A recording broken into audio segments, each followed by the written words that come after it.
Welcome to Pensar Basketball Live. To those of you who were with us for the 7 hour live stream last night that went absolutely nowhere, the free agency, entire NBA free agency broke open a 4 year deal for Paul George. We're going to talk about that later. But right now, we got to talk about what the Toronto Raptors are doing and how much what they're doing today is rooted in a philosophy that they got wrong 10 years ago with Bruno Caboclo.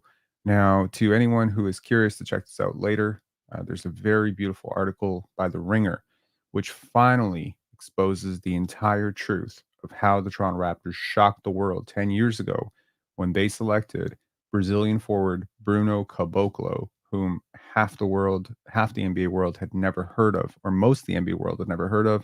I think 80% of scouts and general managers, analysts were caught off guard, yours truly included, when the Toronto Raptors decided to draft Bruno. Now, of course, Bruno has become one of my favorite international players, currently playing for Partizan over in Serbia. But today, we stand just days removed from the Toronto Raptors selecting Ulrich Chomche with the 57th pick. I'm going to talk about how the philosophy has changed, how they learned from past errors, and why perhaps what the Toronto Raptors are doing right now has never been closer or more aligned with what Masai Ujiri has always wanted to do. Jacob Isaac saying, I think Ulrich Chomche is going to be a player, man. Let's talk about it. Okay. So I promise you at some point in this live, we are going to get into the general philosophy of what the Toronto Raptors do. So we're going to talk about Bruno Caboclo, what the Raptors got wrong, why the Raptors do this under Masai Ujiri, what the overall philosophy is, and currently what the roster looks like. Because I think the Toronto Raptors roster is shaping up to be a bit of an underrated gem. There are some players that they have drafted and taken in that I think are going to be a little bit better than people think they are, and maybe even better than I initially thought they were. And, again, as things happen, we react, we think about it, we sit on it, we reflect, we research, we talk to other people, and hopefully we don't cope, we don't delude ourselves, we don't gaslight ourselves. We just come to a slightly more informed and balanced perspective with a little bit of time. So let's start with Bruno Caboclo. See, Bruno Caboclo was the last mystery man. If you want to check out the Ringer article, I've linked it in the description below because it was a very informative read at 4 a.m. last night, and I thought it was great, and I can't believe I missed this article. Effectively, the Toronto Raptors had spotted Bruno, and they had kept him hidden from the world. This was not uncommon at the time, all throughout the 90s and the early 2000s. It was not uncommon for a team to discover a player at the JUCO level or overseas or in some obscure country, and then sort of subtly suggest to the team's coach to hide the player or not expose them too much, not ask for too many general managers to go and check it out. Right now, in the age of over digitalization, everyone can see everybody. There's obviously, if you wanted to know who Uri Shamshe was, see a little bit of his strengths and weaknesses, you didn't have to go to Africa Academy. You didn't have to go to Cameroon to see him. You could look on YouTube.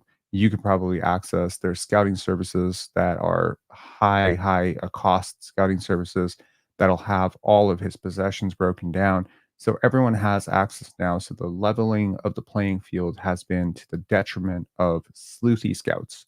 And when I say sleuthy scouts, I'm talking about guys like Masai Ujiri, who cut his, apart from being a player overseas, eventually cut his chops as a scout. And you can really tell when a general manager or president has a scouting background because typically the organization has a great Michael Furlano saying 3 years, 27 for Jalen Smith to the Bulls. We'll talk about that. We'll talk about free agency right after we get through this. Bear with me because, again, story over everything. That is our film festival, Pendance Film Festival. That's our motto.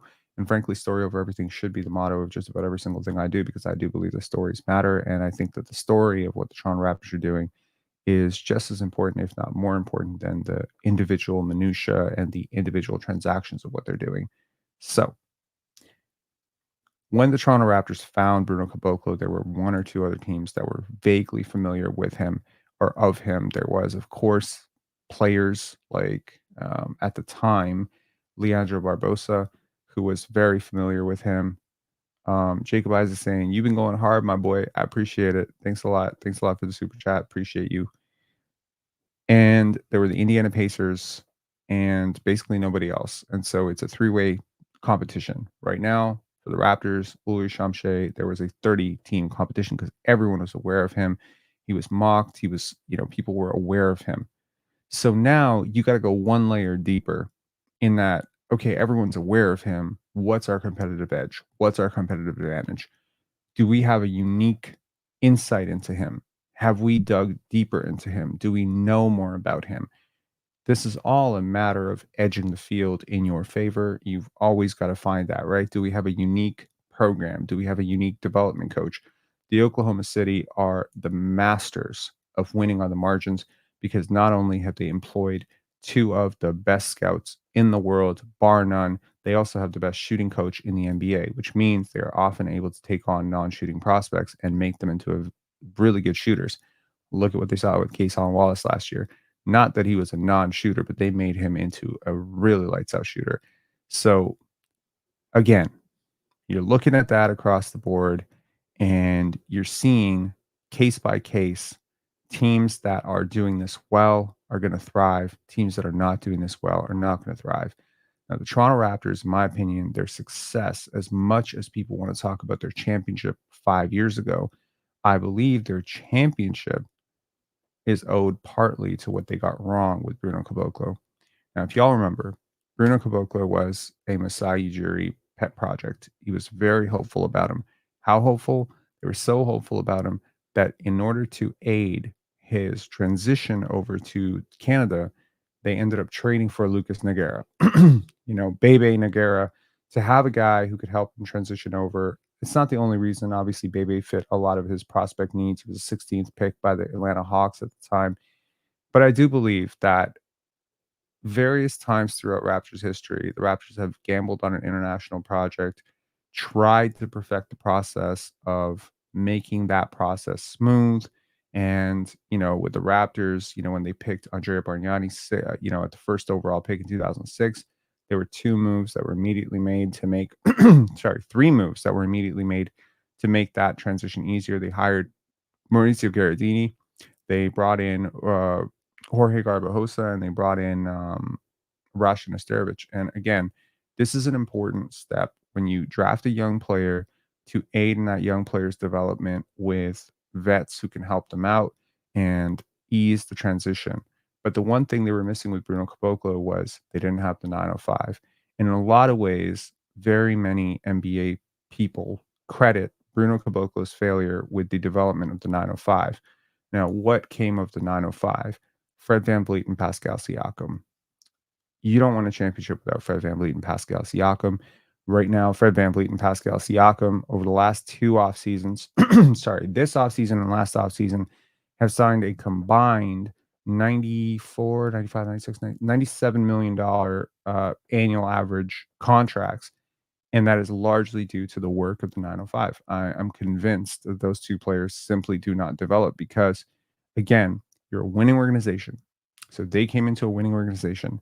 You have winning habits, you had winning scouts, you had winning coaches, you had good development staff in place, you had a good shooting program, and you made these players better.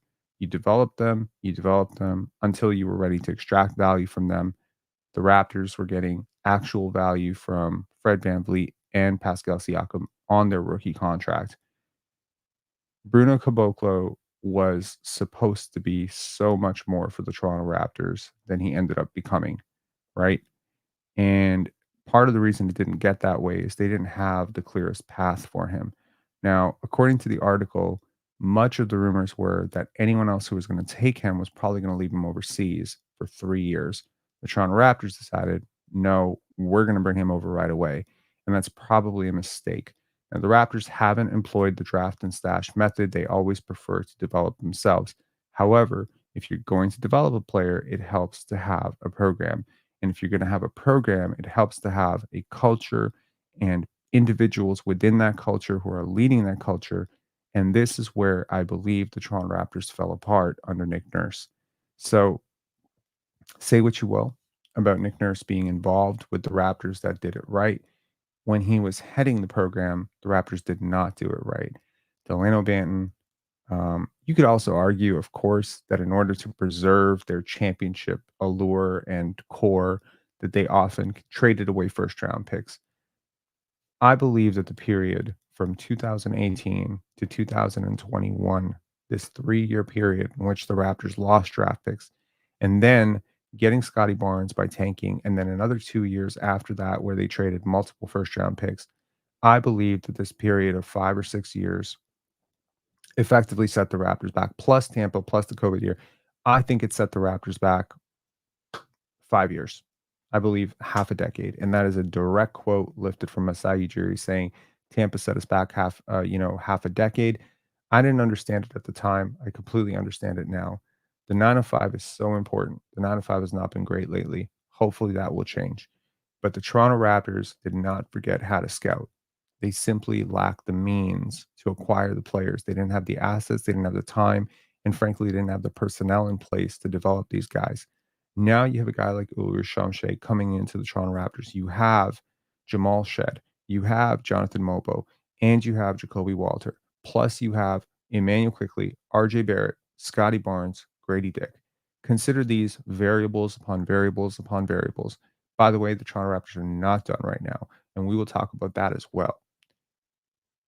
The reason I believe the Raptors are done with Gary Trent, and it just he does not fit this vision of what you're trying to do. So what are you trying to do?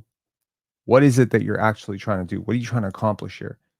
You are trying to become a farm. All right. You're a farm. You're planting seeds, right? You're just throwing seeds and you're hiring staff to adequately take care of these plants as they grow. Some of these seeds are going to be lemons. They're not going to grow into shit, but some of them are going to blossom into beautiful, beautiful crops. And at some point, you're going to be able to pick them and trade them. That's the whole point here. This is not complicated. It is extremely complex, but it's not complicated what the Toronto Raptors are trying to do. They are at an inherent disadvantage. Canadians don't want to hear this on Canada Day, but we know that the Toronto Raptors have not historically been a huge free agent draw unless, and we know that this is not a market that is necessarily going to be sympathetic to tanking year after year. There are various ways to do this. I believe the Toronto Raptors have found the perfect way to do it, and I do believe that the proof is in the pudding because they've done it once before. Masai Ujiri's quote that went somewhat viral on his own story, Instagram, was some people thought this crazy African, what's he talking about? We're going to win. And I tell you, we're going to win again. A lot of people think that's political speech, but I think the Raptors have a process of winning.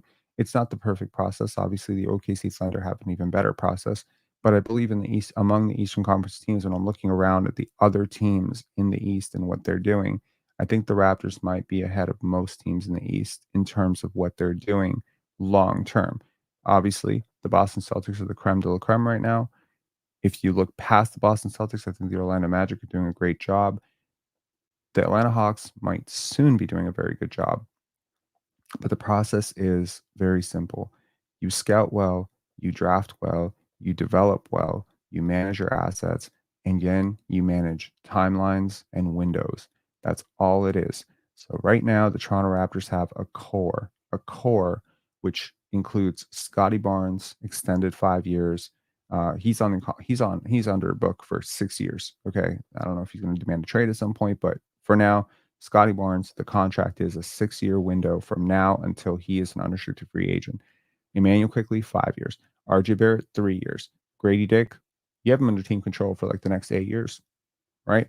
Jacoby Walter, you have him under control for like the next 9 years, right?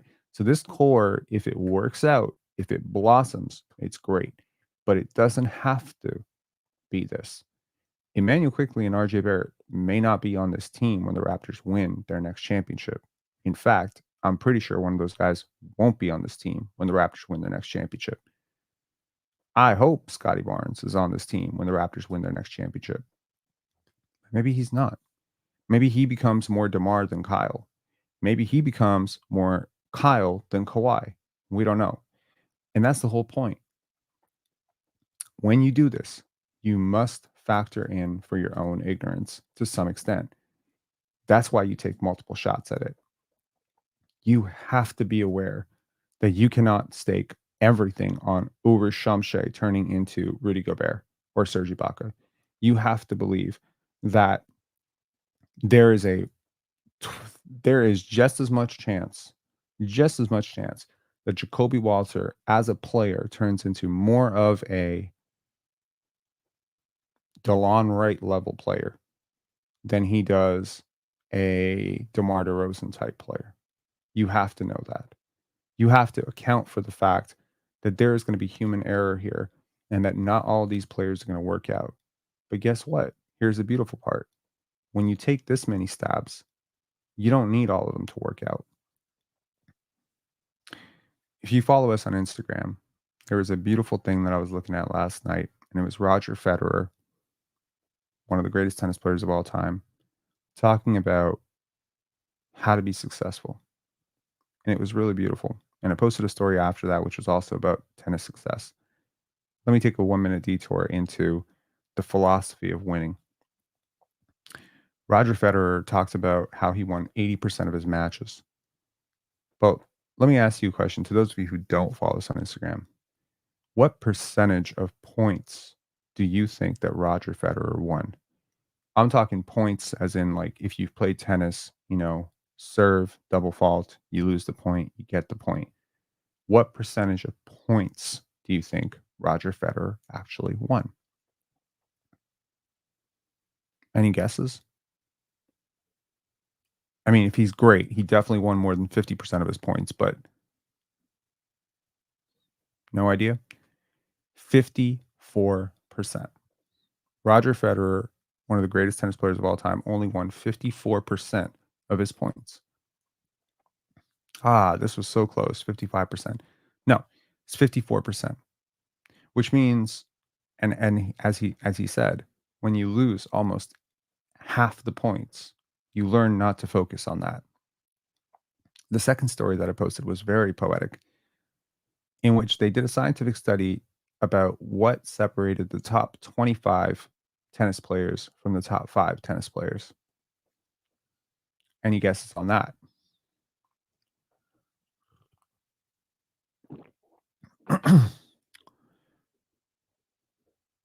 It was basically the thought that you had after you failed. What do you think? What comes to your mind after a setback? It wasn't talent.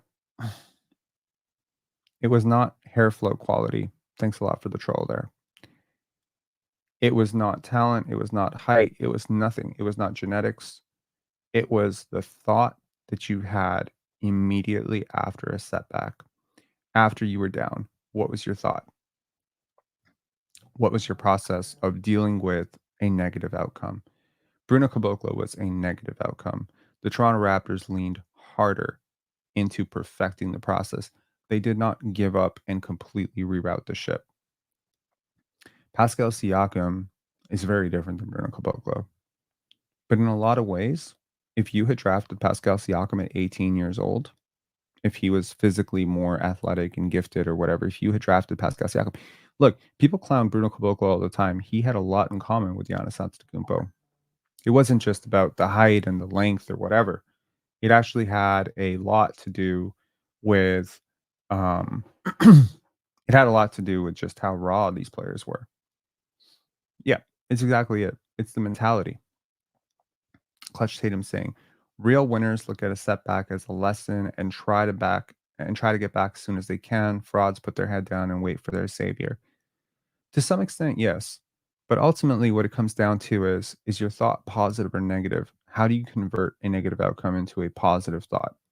See, after a tennis player loses a point or loses a match or loses a Wimbledon, after a player like Luka Doncic loses the finals, when you go into the summer, what is your thought?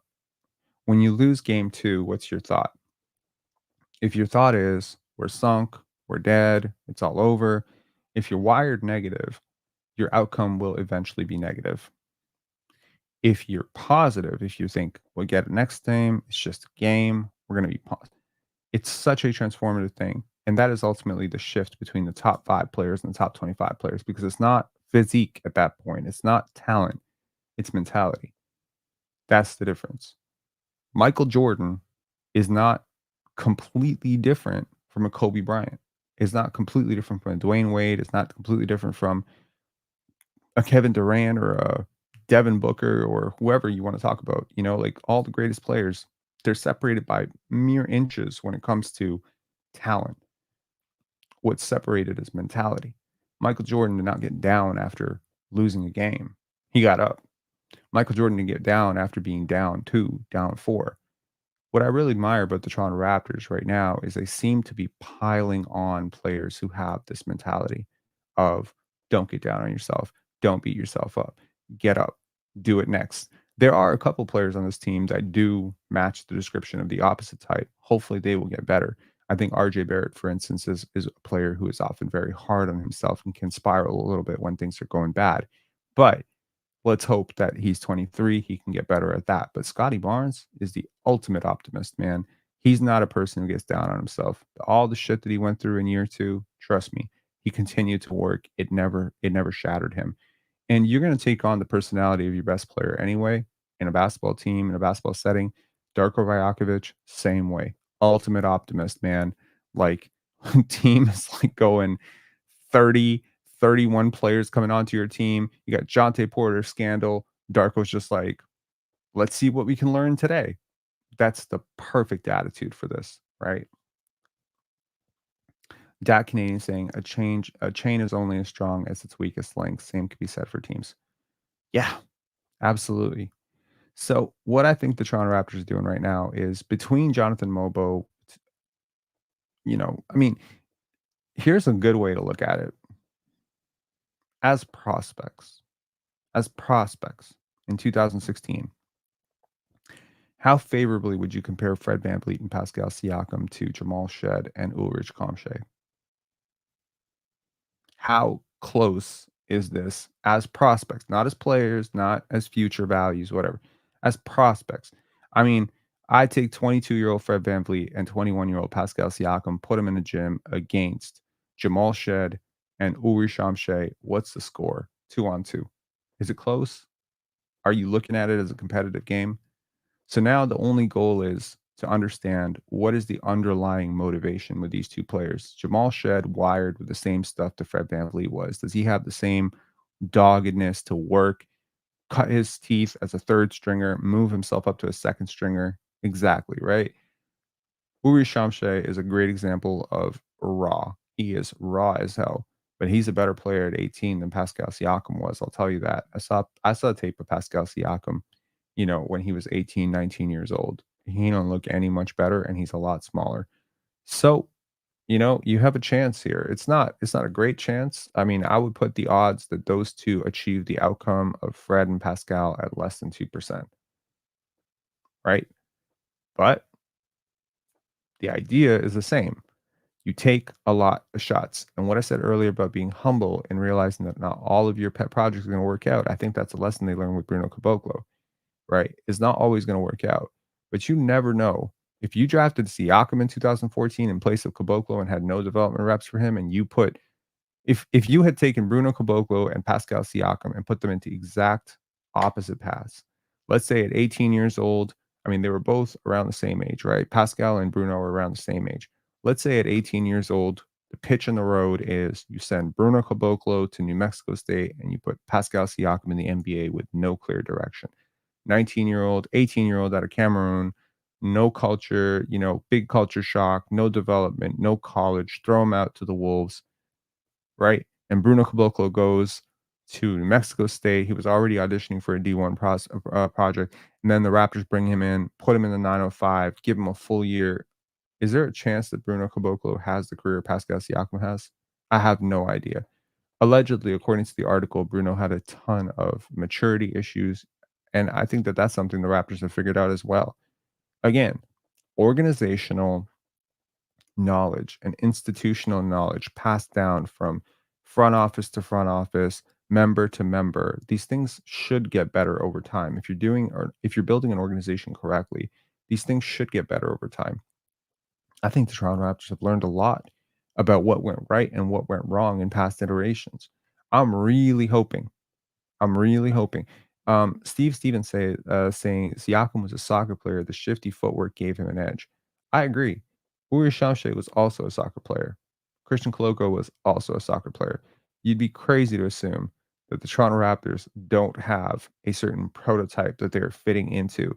And they are really just a factory at this point. They are an asset factory. As much as this looks like a basketball team and it looks like another basketball team, the 905 and the Toronto Raptors are nothing but an asset factory until they're ready to compete.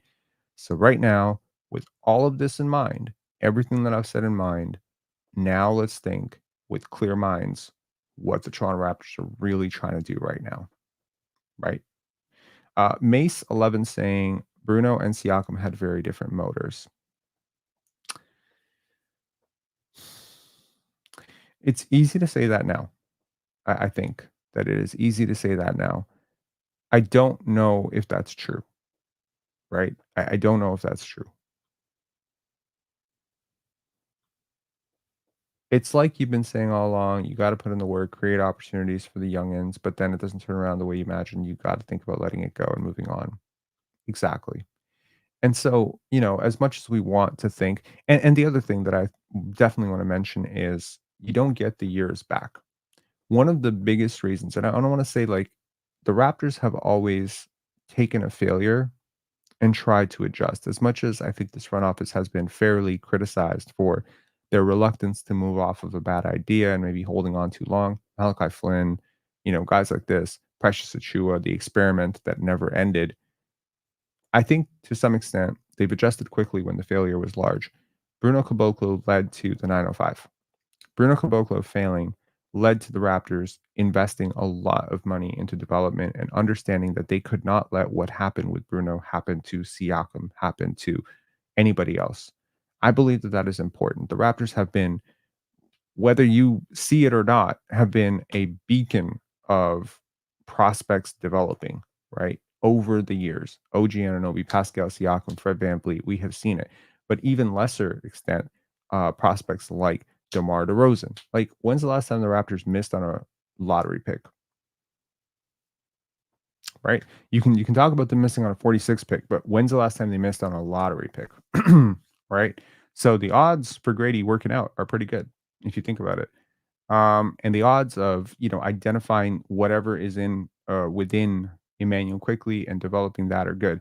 I think the Raptors have that infrastructure now in place where they have the development staff, they have, the 905, they have a path and a real focus on this. They have Jama back, and I think that he's a magic. I think he's a magician, honestly. I think Jama Malalela might be one of the most valuable coaches in the NBA in terms of just infusing positivity and understanding how to connect with younger players and getting them to be better, right? Um, Captain Camera Lock saying us cutting Banton makes me question how much of a stomach we have for pure project players, especially hopefully we have more patience with Shamshay. So I think the Delano Banton thing is a little bit of an outlier because there were extenuating circumstances that had him asking out, and asking to move on. Allegedly, he didn't want to be here. It wasn't because he didn't like Toronto. Obviously, he's from the area. It just happened to be that I think he needed to go somewhere else for his own career. Don't be super surprised if at some point Delano Banton comes back. I'm sure that could happen. Moving on from this, I think the Toronto Raptors also have a beautiful system which now fosters development. Now, the Raptors traded for Sasha Vezenkov, and it's gotten me thinking, is there a secret benefit to having him on the roster that I wasn't thinking about when they made that trade initially, right? And of course, having watched Sasha several years, you know, he is a player who is just efficient, efficient with his motions, efficient with his movements. Bruce Brown is another example of a player who's just efficient. He's a role player archetype of the star that you want to develop, right? Because if Bruce Brown is a great cutter, right? Darko Rajakovic has talked about it extensively that He used to ask young players to watch him when he was cutting, right? You have a player who can model the exact actions and behaviors that you want your young wings, even your young wings like Scotty and RJ to get better at. You have Bruce Brown right there. He's a player who's physically limited, who has carved out a perfect role in the NBA. This archetype is always there with the Raptors. Thaddeus Young was this type as well. You have a guy like Thaddeus Young, you can convince guys who are more talented than him, younger than him, to follow his routine, his process, his workouts. This mentorship element is often so missing with teams like Detroit. They don't have the structured mentorship element. Sasha Vezenkov could be a really great mentor for all the movement shooters for the Toronto Raptors. He comes off the screens. He's super efficient with his motions and movements. Could he help Scotty Barnes become a better catch and shooter? Just if those two get close, and I suspect that they will, is he going to be able to help? You have to think about this stuff when you're thinking about building out a roster. And I do believe that the Raptors and, Masai Ujiri, Bobby Webster, as much as I criticize, some of the moves that they've made, and I think fairly so, Jakob Pertl, etc.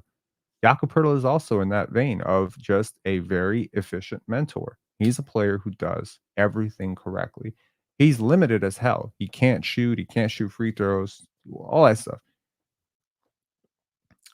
But having a player who has maximized 100% of their outcome, you think about it. What's Thaddeus Young? What is Thaddeus Young?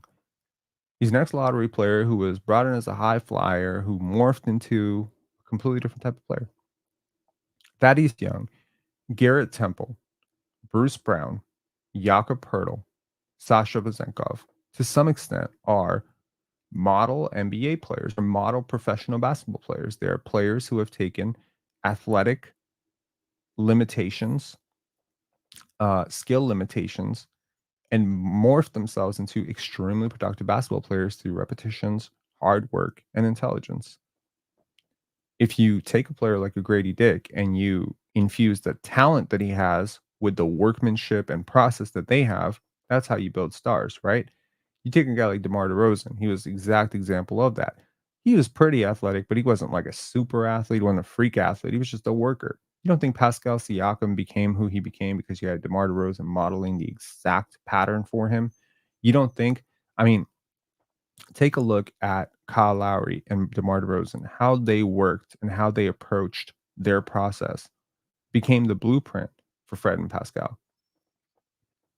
It's easy to say now that Fred VanVleet was always going to be successful. It's easy to say now that OG Anunoby was always going to be successful. But man, watching the San Antonio Spurs be successful through the 2000s makes me think Tim Duncan had much more to do with that than Greg Popovich.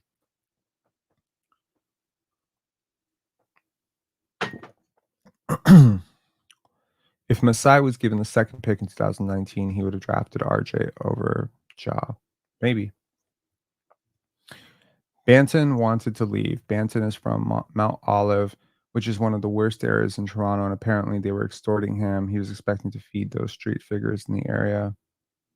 That's really terrible. And if that's true, I certainly understand why he would want to leave. KAS 2929. Hey Rob, just wanted to show my support for all the work you're doing covering the Raptors and building a great community. Love the content, great work. Thank you so much. That's very nice of you. Okay, so now moving on to the Toronto Raptors and their roster. As of right now, they have a couple of variables that are still in the air. Gary Trent Jr., Jordan Wara, and we have got some news. Let's talk about it. Let's talk about free agency. It seems like the deals are finally breaking out, and it's going to be a problem that I named this video Bruno Caboclo Changed the Raptors Forever, because people who are expecting free agency news are probably not going to whoa.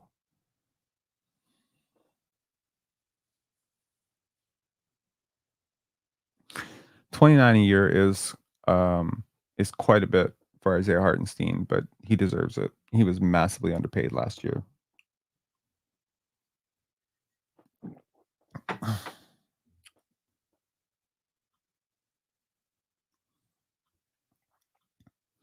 Pirtle looking like like a deal now? Well, context is very important here. I, Emmanuel quickly was a restricted free agent. Isaiah Hartenstein was an incumbent unrestricted free agent. You always have to pay. You have to overpay for unrestricted free agents. Again, you have certain, let's call it, advantages. If 3 people come to the table with 3 years, 70 million, right? For Do you understand what I'm saying?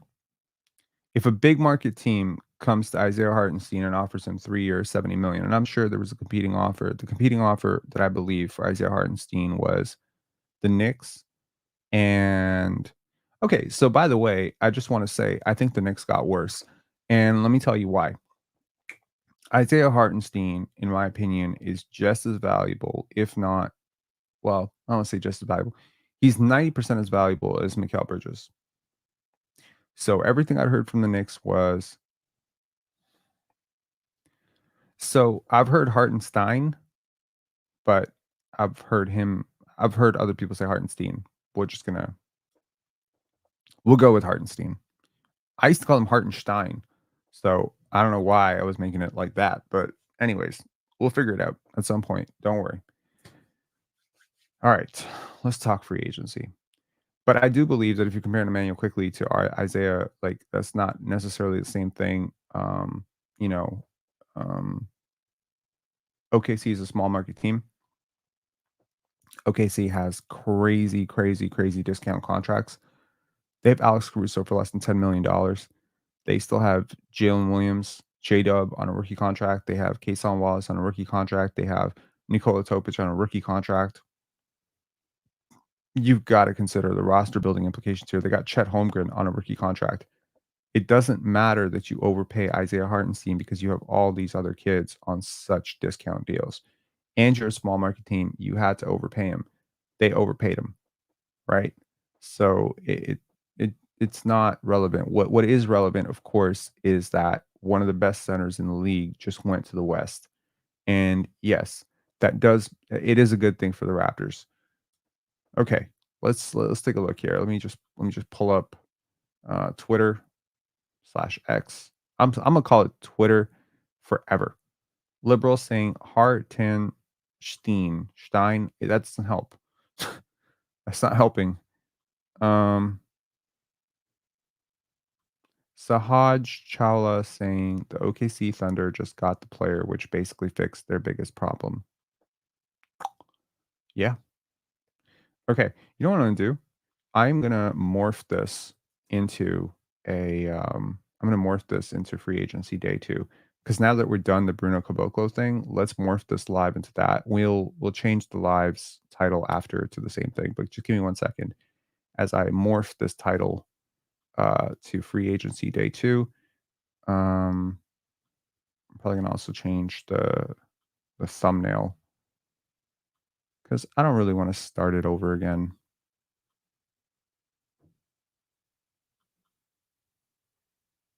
Oops, can't do it. Okay, guys, give me 1 second as I figure this out.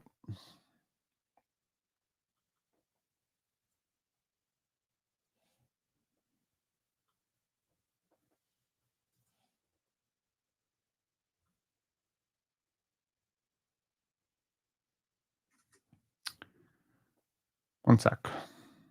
Change. And we will talk Isaiah Hartenstein, and we will talk about.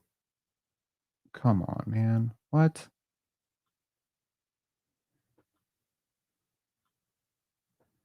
Sorry, I am desperately trying to change our thumbnail from Bruno Caboclo to what I'm trying to do right now, but it's telling me the file's too big. Why is it too big, bro? What? Okay. Let's take another screenshot of this. How do you reduce a file, make it smaller? There's probably a website for that. Okay, 1 second. Bear with me for 1 second. I will change this live. We'll probably bring in more people if we change the title of it. So, okay, there we go. So we got that.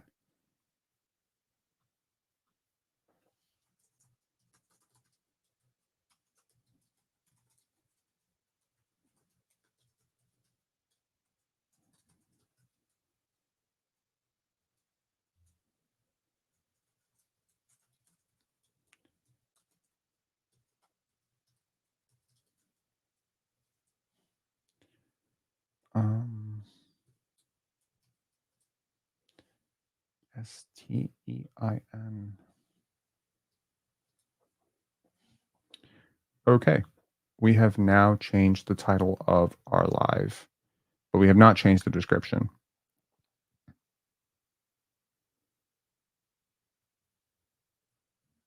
which is not great. Okay. Give me one sec. Got to change the description too. Shit. Okay. Give me one second. This is the old bait and switch. We're morphing one live into a completely different live. Gang, give me one sec here.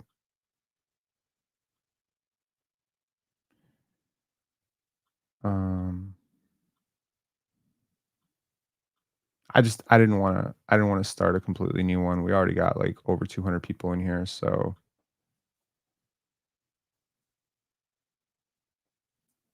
I just wanted to talk about Bruno Caboclo this morning. So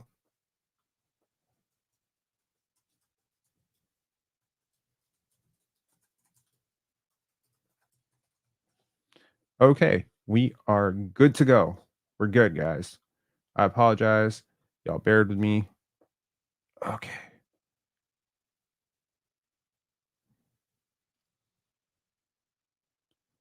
I mean, how do you hide a center on D?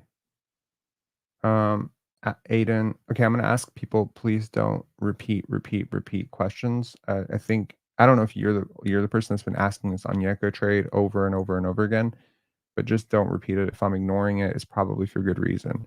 Because I want to talk about something else.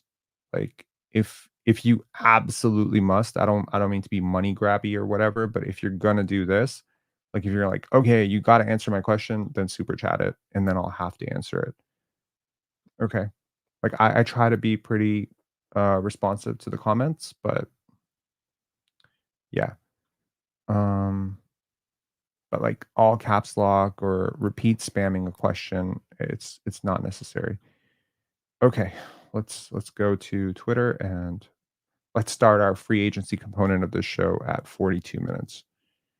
Okay. So, let's we're there.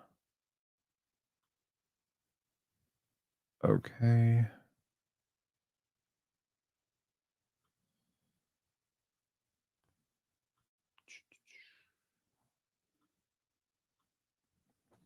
Okay, we got Shams and the Thunder. Sam Presti has been finalizing details overnight and this morning with Hartenstein's agents, Aaron Mintz and Andrew Morrison of CAA Sports. What is it with this CAA thing where they always want their agents credited? Interesting. Free agent center Isaiah Hartenstein plans to sign a 3-year, $87 million deal with the OKC Thunder. So we'll break that down. We will also break down Isaiah Joe. Holy shit. 4 years, $48 million. That's worth it. The OKC Thunder also signing Aaron Wiggins, 5 years, $47 million.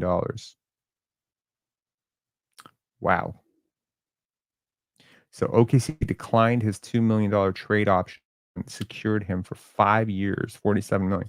These numbers seem crazy, but they're actually less than the mid-level exceptions. So they're giving long-term security to movable assets, frankly. But 5 years and 4 years, they're locking into this core at this point. They believe like they're ready to go. And at this point, I think what they're doing is they're getting low value, like they're getting high upside players or reasonable upside players, right?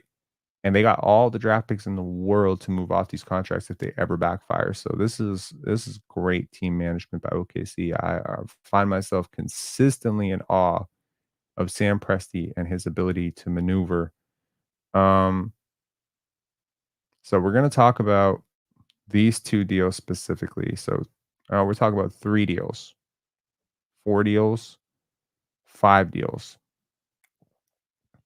So, first and foremost, I am beyond shocked that Tyrese Maxey did not get a max. Now, someone help me understand. He gets a 5-year, $204 million max extension. Why is his max extension less than Scotty's and Cade's? Is it because of the year he was drafted? It's not making sense to me. What was the difference? I mean, huh? I'll have to figure that out, but the fact that he's getting paid less than Cade is insane to me. Um, Someone explain it. What pick was he? He was the 21st overall pick. No, the position doesn't matter.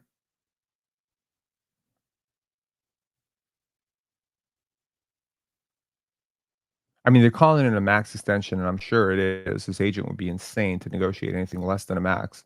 But what is the gap between like is it just the year that he was drafted? Like he took a pay cut probably. Well, then why are they calling it a max extension? That's crazy that he took a pay cut because he's way better than Cade. Like he's way, way better than Cade. There's not one general manager in the league that would take Cade Cunningham over Tyrese Maxey. That's just nuts.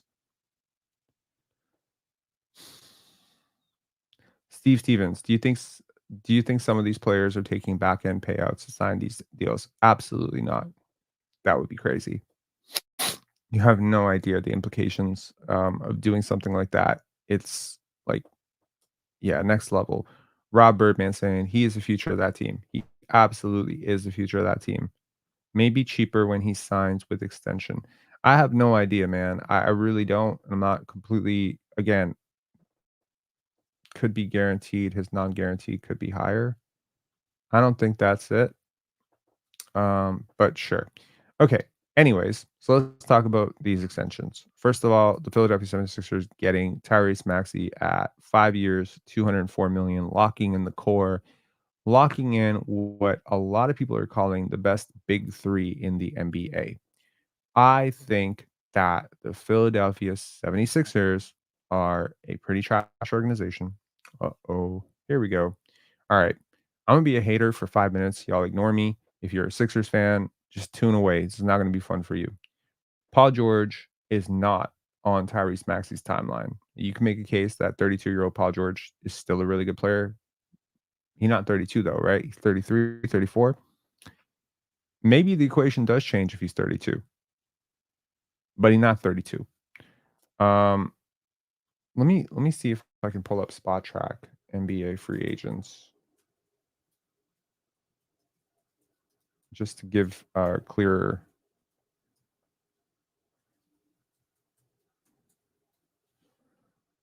Here we go. They are really good at updating these things pretty quickly. So here we go. Paul George is 34 fucking years old, and you signed him to a 4-year deal that takes him to $58 million at the age of 38. Ty Ledhani, um, I corrected myself within less than a minute. So I don't know. Shut up. Okay. 34 years old, 4-year deal, annual average of 52 million. Is he worth it? No, he's not. He's not worth that. And that is why I believe that Daryl Morey probably will never win a championship. He has this completely short-sighted and backwards way of looking at basketball that he thinks is like hyper evolved, and it's not. Joel Embiid and Paul George are not, in my opinion, championship core pieces. They're super talented pieces, and on paper, I can understand why you would sell yourself on the idea that you're gonna win a championship with these guys, but I'm telling you, this is not going to be the core that is going to win a championship. Just my opinion. You can feel free to disagree with me. You're locked into this now. You're not developing a lot of great players underneath them. Joel Embiid is super injury prone, and yes, there is a chance. It's a slim chance. Does this make you better than the Boston Celtics for real? For real? Does this make you better than Boston? Right? MKLP, you need to get rid of Tobias Harris. Tobias Harris, a free agent. Philly looking for part two of the process. This is very different than the process. I look at a team like OKC Thunder that made a really big move today with Isaiah Hartenstein. I look at a team like the Philadelphia 76ers who had parked out this cap space in order to sign a third star. And I look at two teams building on very different philosophies, right? Philosophy one is a dated way of looking at basketball, which is pre new CBA. And I'm not saying that Paul George and Tyrese Maxey and Joel Embiid are not super duper talented. They are very talented players. I'm a big Tyrese Maxey fan. I think Joel Embiid is one of the top 3 players in the NBA. When healthy, he is unguardable and freaking phenomenal. I think Nick Nurse is a pretty okay coach. I think he's a little overrated, but I think he's pretty damn good. This is a team that can work. But need I remind you, 2 years ago, James Harden, 3 years ago, James Harden, plus this version of Maxey, plus Joel Embiid. I mean, you kind of parked out a star in James Harden, and now you replaced him with a star. And this guy's old, man. He's 34 years old. I don't necessarily see it. He's had a huge injury history. Paul George has. He's a really good player. I think this is going to look bad in a year. So you got to win the championship next year. And this is what I'm saying. Like OKC, they've given themselves a 3, 4, 5 year window to compete. They built the right way. The Sixers have not, in my opinion. You know, they took Joel Embiid. They had a core of Joel Embiid, Tyrese Maxey, Ben Simmons, right? They had all these pieces, right? And they've kind of just turned it into this now. What's your window with Paul George? What is your window? You are you going to the finals with 35-year-old Paul George as your second best player, third best player? You know what I mean? Like this notion of 3 incredible one-on-one players coming together without a fundamental system. And of course, you know, there's no better coach to coach 3 great one-on-one players than Nick Nurse. They'll be good. They'll be good. Are they going to be better than the Boston Celtics? No. Are they going to be better than 4 other teams in the West? No. So you're not winning a championship. What did you do this for? Ty saying, what did you honestly think the best course of action for Philly was? Good question. I would have gone I probably would have gone all in for OG Anunoby, and if he wasn't available, I have to look at a different team building philosophy actually. Um, I probably would have looked at a player like I would have looked to part out that cap space into 2 players. I would have made it known to Malik Monk's representatives that I was interested in him. I think he would have helped a lot.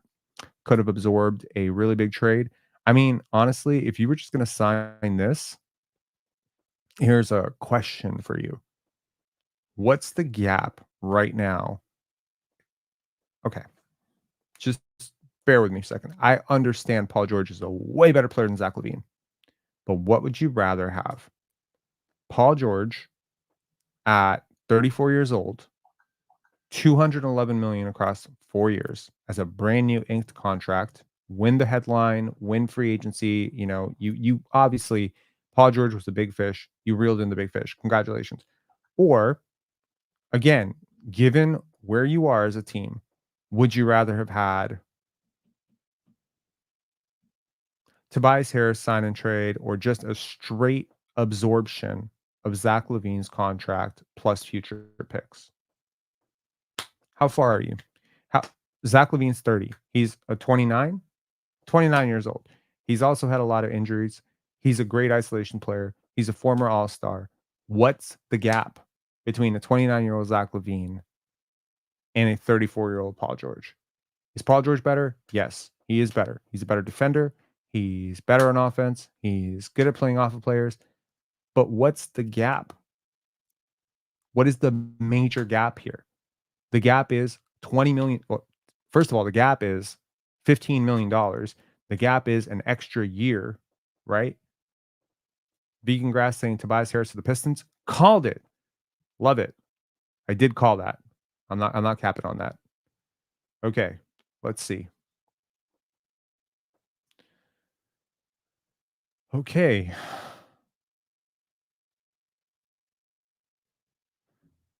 So I don't know. I'm not thrilled with what they're doing here. Considering how much it seemed Embiid wanted George, I'm going that route. I don't really give a shit what Joel Embiid wants. Who cares? Like I know you think like, "Oh my god, he's a superstar. Win something, bro." Um I am an unabashed Joel Embiid hater. Do not take anything I have to say seriously here. 2 years, $52 million with the Detroit Pistons. Bro, you can change everything about the Pistons, but you will never change this. What the fuck?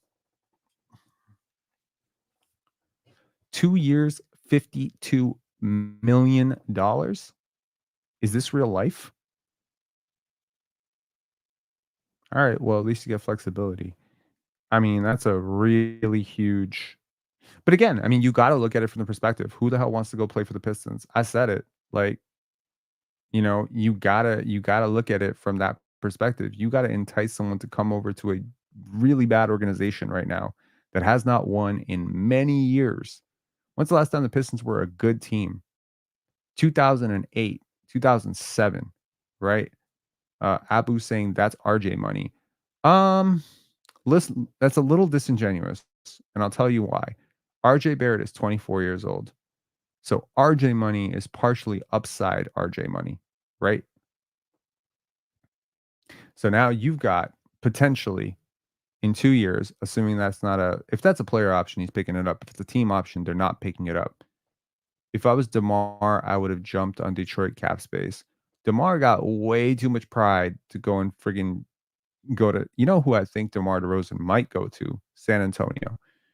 I think that's in the realm of possibilities. He's a really big Coach Popovich fan. I mean, maybe this is the time, right? DeMar DeRozan go chase a ring with Stephon Castle behind him, cover up some of the deficiencies, and that could be a pretty good team, man. Go get DeMar DeRozan. If you're the Detroit Pistons, sorry, if you're the San Antonio Spurs, if you can get DeMar DeRozan on a bit of a reasonable contract, Texas, no state tax, get DeMar DeRozan, man. I think that's a good deal for them. Um, Castle, CP3, DeMar, Wemby, that's actually not bad. That's exactly what I'm saying, right? And I mean, it'd be a good. It's a good thing for DeMar DeRozan too. Um, okay, all right. Let's continue to talk about this. Okay, Tim Bontemps, the Sixers now have the best big three in the NBA. It's really not close. Okay, Tim, I get what you're saying. The Lakers are expected to show interest in DeMar DeRozan. See, I get it. A part of me does get it. I still think Klay Thompson is the more natural fit for them. Now, the other team, okay, so here's what I would do if I'm San Antonio, and I believe they can do both these things. I would trade a boatload of assets to get Lauri Markkanen in the door. And then after that, I would look to trade I would like to get DeMar DeRozan. So you imagine a starting lineup of, I don't know, Devin Vassell, backup Keldon Johnson. Maybe they have to trade Keldon Johnson to get Lauri Markkanen plus picks. Get Lauri, Wemby, Chris Paul, DeMar DeRozan, and Devin Vassell. Bro, that'd be crazy. SGE, can OKC acquire Lauri? Here's the short answer. Apart from Wembanyama and Scotty Barnes and like a handful of like 12 other players, the OKC Thunder can go and acquire anybody they want. They really can. 6th seed. Honestly, with the way Wembanyama was trending last year, I would not be surprised that San Antonio team that I just described would be a 4 seed or a 3 seed. They might even win the West. Not in the playoffs, but in the regular season. That's a really good team. They'd be better than the Warriors.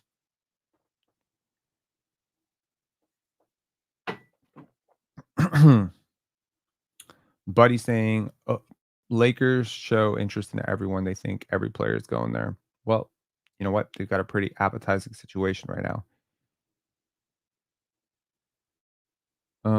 What's your top 8 in the West right now? Can't really say. Right now, I can't really say because there's a lot in flux. Right now, if I had to peg it, I would put Houston in my top 8, but I want DeMar to OKC or Dallas, and he wins a ring. I don't want DeMar DeRozan in Dallas as much as you may think that he should be in Dallas. Like, there's only one ball, and then there's already Luka and Kyrie. You need players who play off of Luka and Kyrie, and I'm not really sure DeMar DeRozan is that player unless he's coming off the bench. So, um, for Dallas, I want players like, you know, um, can I like the player they got, Najee Marshall. Can the Clippers potentially miss the playoffs? I think the better question is, can the Clippers potentially make the playoffs? Can't imagine they'll rely on a rookie Eve Misi. Maybe they will. Paul as a mentor for Castle will do wonders. I completely agree. Clay to Mavs, perfect. Are you saying that as in Clay to Mavs has already happened, or Clay to the Mavs would be perfect? Trying to understand what you're saying. Um, okay, so 3 minutes ago, NBA Central, Clay would be perfect for the Lakers. Did they just quote me? Okay, cool. So Tobias Harris receiving 15 million. Okay. Let's talk about the other deals that have gone down and talk about what may go down. So Laurie Marketing trade looks likely. Let's go to Adrian Wojnarowski. Forward Justin Minaya is returning to the Portland Trailblazers on a two-way contract. Breaking news. Um, so Tobias to the to the Pistons. I think this is such a treadmill move. Honestly, it makes no sense. It makes you a little bit better in a year that you should be aiming to be as bad as you humanly possibly can. Cooper Flag fits in perfectly with Cade Cunningham. The idea that they would miss out on that for this is just stupid, and it is the ultimate. We're a new front office. We need to build culture. Blah blah blah blah blah. Bro, you've been sinking that culture forever. You might as well just tank it for 1 year. I would be tearing down if I was the Pistons. Honestly, I would be looking to see what I can get for Cade Cunningham, and I would just start over. That would be my view. That would be my view. There's like there's 2 players in Detroit that I'll actually keep, and that's Asar Thompson and Jalen Duren. Everybody else would be on the market if I'm the Pistons. And I would excuse myself and I would apologize to the fans and say, yo, we are going for Cooper Flag and we're going for AJ DeMonso. We're going to build this shit right. We made a mistake. We're moving on. Now, if Cade proves me wrong next year, then Tobias Harris is going to be great. Mace saying, how good is Cooper Flag? He could be defensively very, very good. Offensively, he's well above average for a high lottery pick. How good could he be? 10-time All-Star. That's how good he could be. How much better can he be than that? We'll see. Um, so yeah, so grading the Isaiah Hartenstein deal. Let's go to Spot Track. Hold on one sec. Let me just pull up Spot Track. And look at the contracts being signed in order, and we will just break them down. Hold on. Free agents, signed by position, options, transactions. Okay. All transactions. Here we go. Man, I love Spot Track. Big shout out to Spot Track team. Like they're just great. So share this tab. Okay. So we got here are the deals as they're coming in.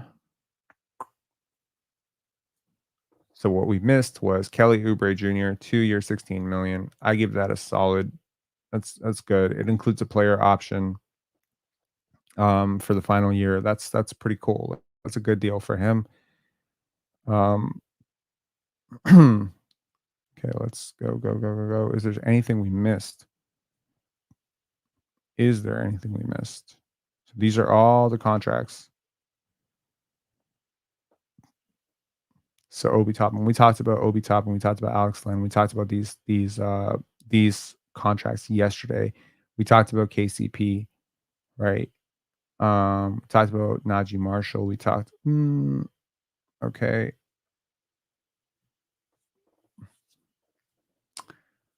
We talked about Derek Jones Jr.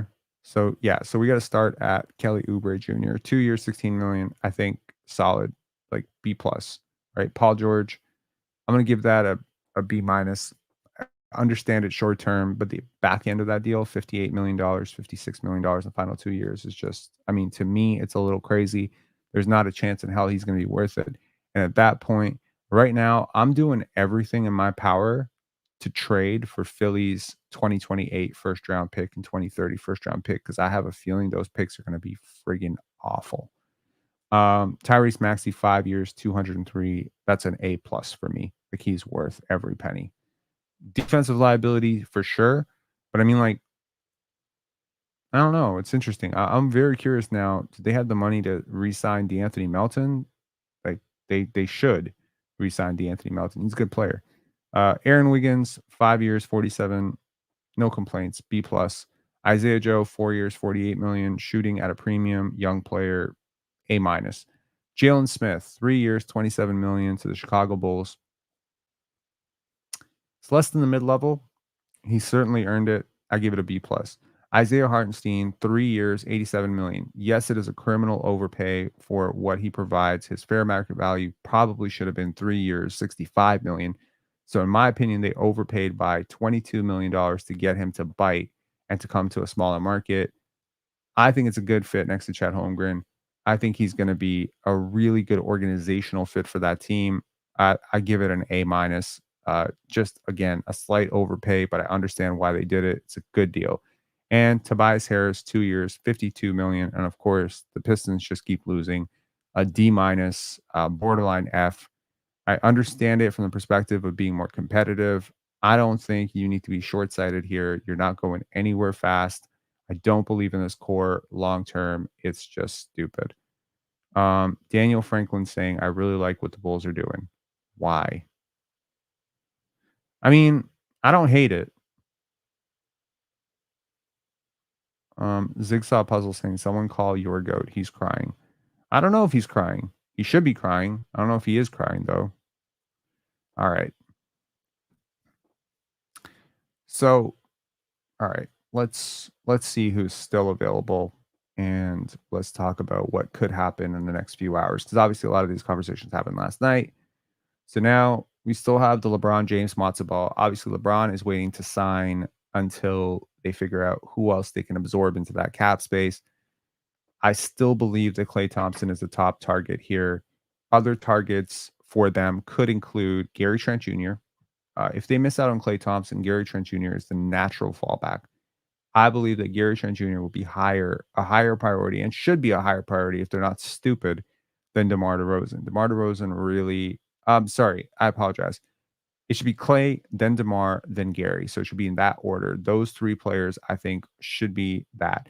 In terms of the Raptors, from what I'm understanding, they don't have the reason they don't have the full mid level. I mean, they do have it, but I believe right now using the full mid level exception would put them into the luxury tax, and you know they're not going to pay luxury tax on this team.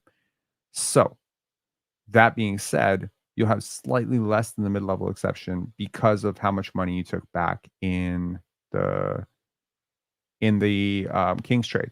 Also, according to Bobby Marks, the Raptors are now hard capped at the second apron. I was looking that up this morning. That's pretty crazy. If true, that is pretty nuts. Granted, still a bit of a CBA novice, but I'm trying to figure this out. So it's because they took back that much more money.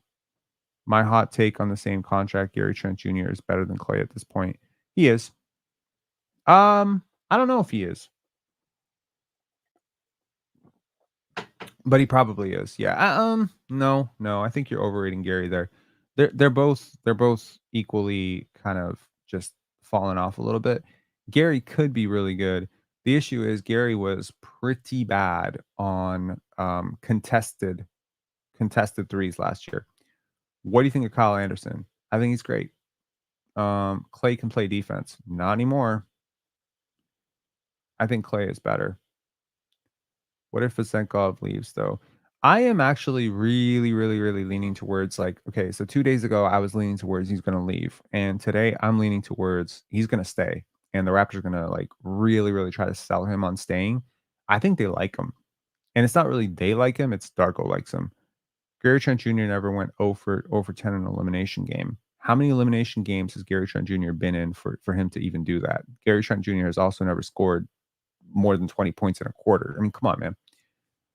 Nadeem, yeah, we know. We know Hartenstein signed with OKC. We covered it about, I want to say 15 minutes ago. All right. So overall, if you're looking at the Raptors right now, who should be the Raptors' top target with their mid-level that's available? Markelle Fultz, Tyus Jones. So those are the backup guards. Unless you're going in thinking Davion Mitchell or Jamal Shed are going to be your saviors. And I'll tell you right now, Jamal Shed is probably going to spend the first year at 905. I know he's probably capable of playing a role in the NBA, but there's no chance they're gonna give him that role over Davion Mitchell on day 1. He's gonna have to earn that. So if he comes into this training camp and he earns it, that's different. But yeah, another, guy that the Toronto Raptors could look at, Joe Ingles, Taylor Horton Tucker, Alec Burks. I think all these guys are in play for the Raptors. They fit what they wanna do.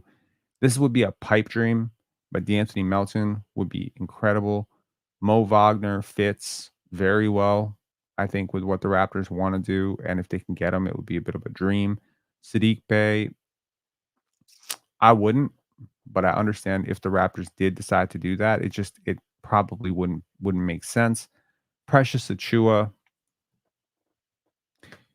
I don't really wanna continue that experiment personally.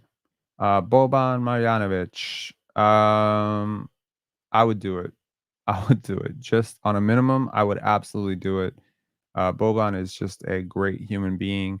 He has a lot of size. Maybe it provides a little bit of Jakob Poeltl injury insurance. He is a great mentor as well, and just an incredible culture builder. Just a really good person. I know a lot of people who have known him for years, and he's just a really, really solid person. Like he just upbeat, never complains about anything, always lifting people up, trying to make people laugh. He's just a really good person. So you and he's very productive. Like if you have to play him for 10 minutes, he's not going to completely botch you. So he works really hard. He is like a really productive version of everything, you got from Garrett Temple. And I wouldn't be opposed to bringing Garrett Temple back either, but you're kind of running out of roster spots at this point. Xavier Tillman would be a really good get for the Raptors and would be a really good model, I think, for someone like Jonathan Mobo to look at maybe. So again, all these guys are in play, right? 10 million. You also don't have to go for the full 10 million. You can, I believe you can go like 3 and 5 or 4 and 4, and you can parse it out a little bit. But we know the Toronto Raptors, right? It's always a little bit of a challenge to bring in. So you can also trade your mid level, and you do have the ability right now, potentially. James saying Trent going to end up in Detroit.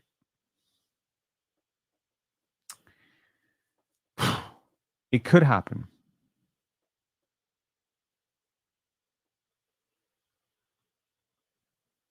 Ryan saying, I remember when Jack Armstrong shit on Xavier Tillman for a whole broadcast. Explain why. Because I really like Xavier Tillman and I don't understand why. Also, the Toronto Raptors could be a shoo in, not a shoo in, but could be more into Xavier Tillman than most, given the fact that they have a connection with him already. He was in Memphis, if I recall correctly. Um, he was in Memphis at the time, and Darko Rajakovic does have a connection with him. He had a hand in helping develop him. So maybe he has a greater insight and a greater pulse on him. That's always a good thing when you hire a coach away from a good development program. Obviously, Jonte Porter came from the Memphis mess, and that was maybe really good until it turned really bad. But you cannot complain about the player that Jonte Porter was. Again, half the battle, half the battle with young players is getting them to trust. That's half the battle. I promise you from years of looking into this. A lot of players come in and they don't believe. They don't believe what you're telling them is the right thing to do. They're listening to their trainers. They don't think and you're getting conflicting information, right? You got a trainer telling you got to work on your midi pull up. You got a coach telling you never do mid range ever, right? You got a trainer telling you one thing. You got your friends telling you another thing. You got friends telling you you're supposed to be a starter. You got a coach telling you you're not ready to be a bench player, right? So the difficult part is number one, finding people who don't have too much conflict in their lives. They don't have like terrible people in their ear telling them all this nonsense. The second part is getting them to trust you, right? So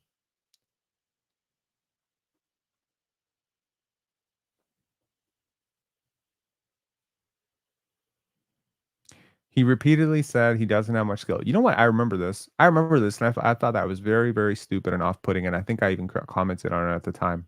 Yeah, that makes sense. Um, okay. So overall, I think the Raptors, again, they can help facilitate. From what I'm hearing, the reason that this entire free agency is taking so long is because a lot of teams are a little bit more jammed up cap wise than they initially expected to be.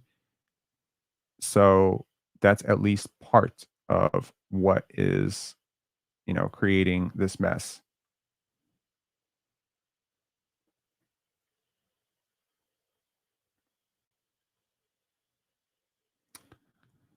All right. Let's see here. Hold on. And I'm gonna actually there's something very interesting that we should look at together as a community, I think. And it's not just refreshing Sean's take, but just want to do one final check on this. Okay. So this is Bobby Marks, and Bobby Marks has a really good article that he wrote, which I believe is pinned here. It's called the Free Agency Guide. And hang on one second. So share this tab instead. So it is the 30 team free agency priorities, needs, and so let's just scroll down to the Toronto Raptors. This is a really good resource for just kind of a snapshot of what the Raptors are doing and what they need. It is, however, incorrect. I just want to point that out too. It is incorrect because he has Jalen McDaniels on the team still. So that's just a little bit of an oversight. If someone knows Bobby Marks, just ping him a little message saying that's incorrect. But so again, this is an overview of the Toronto Raptors. I'll apologize again for all these ads that continue to appear on our stupid screen here. Okay, here we go. Got the ads off. Perfect. Okay, so let's take a look at Bobby Marks' free agency preview for the Toronto Raptors. So off-season transactions already exercised. Scotty Barnes agreed to a 5-year, $225 million extension. Emmanuel Quickly, 5 years, 175. Emmanuel Quickly's contract kicks in next year. Scotty Barnes the year after that. Jacoby Walter, first round. Jonathan Mobo, second round. Jamal Shed, second round. Ulrich Chomche, second round. Davion Mitchell, trade. Sasha Vezenkov, trade. Offseason priorities, says Bruce Brown. Raptors elected to exercise $23 million team option on Brown. By doing so, Toronto has a valuable expiring contract to use in a trade. I appreciate Bobby Marks saying it's valuable. We will see how valuable it is. Brown averaged 9.6 points, but only shot 31.7% on three-pointers. That sounds like two bad things to say, but all right. He's like, he averaged a whopping 9.6 points, but only shot 31.7%, as if anyone is overly excited about either of those two things. Team needs point guard depth. Completely agree. Bench scoring at the wings. I completely agree. Backup. Well, I mean, no, I don't agree. Actually, I disagree with that because I think Grady and Jacoby Walter could fill that role pretty admirably, and I expect the Raptors to have them, in that role. But I understand that if you can get bench scoring at the point guard position and point guard depth in the same thing, I think that would be good. Which is to say, if the Raptors could find a dynamic point of attack defending point guard who can score a little bit and get in the paint, like a Markelle Fultz, that'd be great. A backup big, I agree. Quickly signed to a reasonable deal. Well, the reasonable part is out the door, but he did sign, so that's good. And off-ball offensive options, off-ball offensive development from Barnes. Sure. Future draft assets rating 7 out of 10. The Raptors have all their own picks. Thank God, finally for the next 7 years, and 2026 top 4 protected first from Indiana. Sorry, I'm getting a little bit of interference. I wonder if this is my phone creating an interference on the thing. Sorry about that, guys. Give me one sec. I'm gonna scrap the Wi-Fi.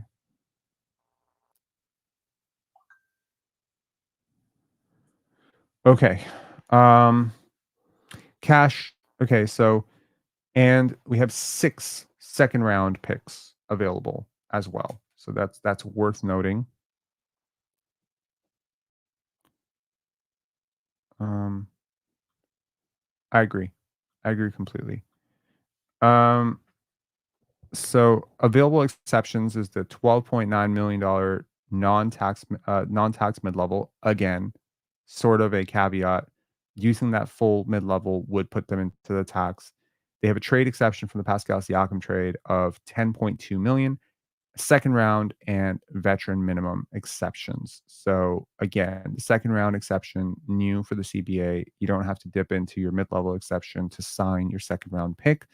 You can actually lean into the second round exception, which will incentivize teams to actually sign some of their second round players because a lot of times you'll see teams just outright waive their second round players or draft and stash them. This incentivizes from the players union perspective for those players to be signed.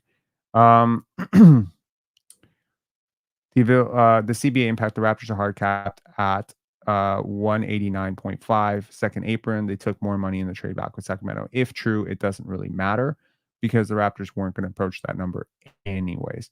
Extension eligible, Scotty Barnes will sign the extension on July 6th. That's already been agreed to. Chris Boucher will probably not. That's not breaking news for anybody. Chris Boucher is on the block. Free agents. Bruce Brown, not anymore.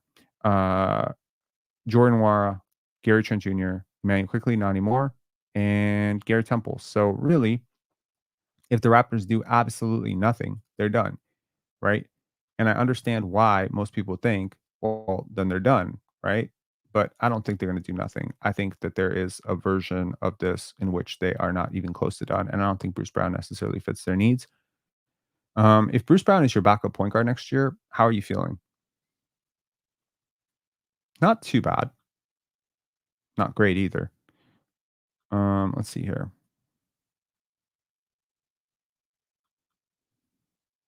Oy.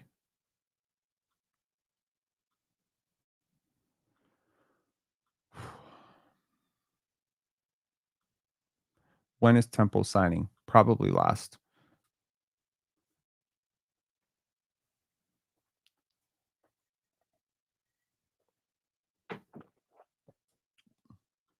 Booty Brown, 27 years old. Bruce Brown claimed to be injured last year, so pray he plays much better next year. I don't think he claimed to be. He just was. He was injured. Um, Haroon saying Fultz would fit so well. I really do think so. Also, fun fact about Markel Fultz, for those of you who didn't catch my interview with Jeff Doughton's trainer, Brian Inge, salutes and shout outs to Brian. Um, yeah, Jeff Doughton, and it'd be great to have a Jeff Doughton, and I would be so thrilled to have a Jeff Doughton plus Markel Fultz reunion in Toronto. That'd be great. You think we give Davion a chance at point guard? I do think we will, but I think that chance will be over by training camp. I don't think he's good, man. That's just me. That is just me. But I don't think he's great. And I don't think he's. I don't think he's like. I'm not saying he's Malachi Flynn bad because he does something well, but I just don't necessarily think it's going to work so well. I do, however, I want to tell you. I was thinking about this yesterday. I do think that Sasha Vezenkov is going to work really well off of Scotty Barnes. There's something about those two players. Plus, you add Jakob Pertl into that mix.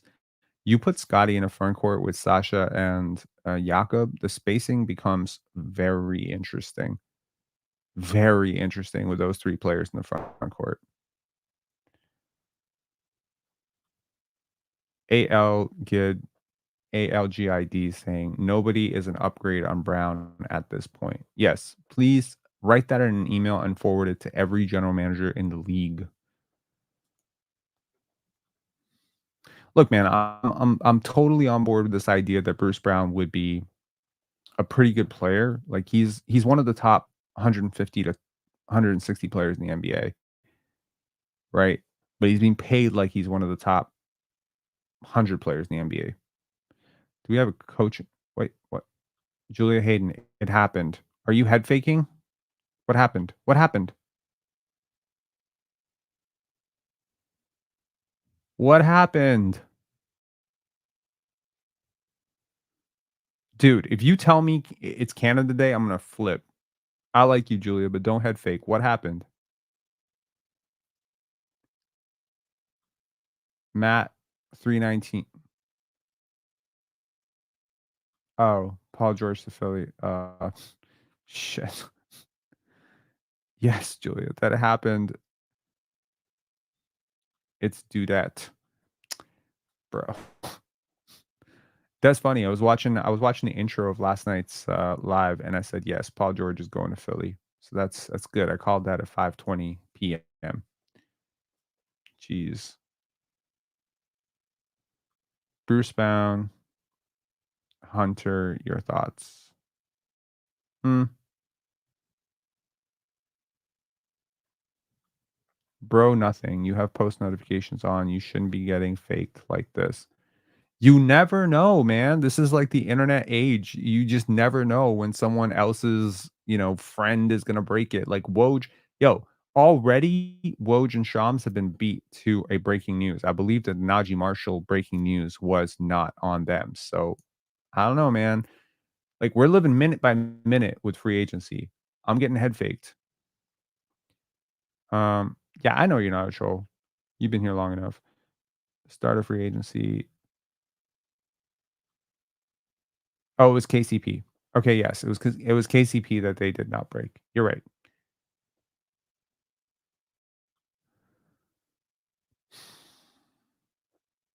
I mean, some trolls, it's obvious, like, "LeBron just got traded." That was obvious, right? Um, but if you told me right now, if someone was just like, "Noir back," like, I'm gonna believe that.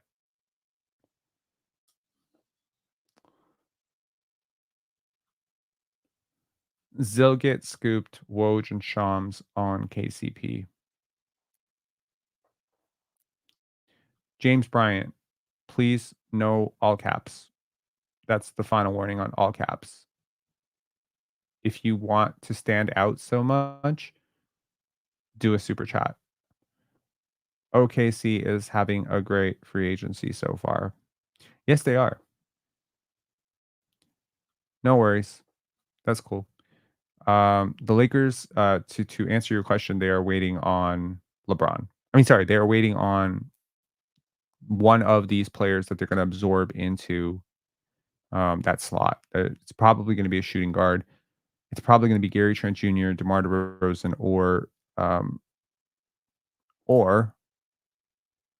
would it be a big, like a shooting big? Are any of those available?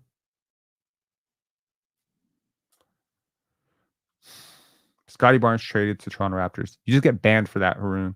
You gotta put predictions Scotty Barnes traded to the Toronto Raptors. Stop head faking. I'm just kidding. Is Bruce one of the better overpaid players? Yes. Would you be opposed to keeping Bruce this season, maybe till the trade deadline? Um, I'm not opposed to it. I think he has some value, and if he comes out and he's terrible, like what I'm afraid of is the Raptors are going to be pretty good at the start, and they're going to be like, "Oh, now we got to keep Bruce Brown," and then you end up in next offseason, and you end up being the team that gives him 3 years, 60 million, which I would hate to be. SP Bruce Brown gonna be a borderline all star. What you mean, fam? I appreciate Clutch Tatum bringing in the Toronto lingo. Wagwan, fam. All right. Do you see Lonzo getting traded soon? That'd be interesting. That would.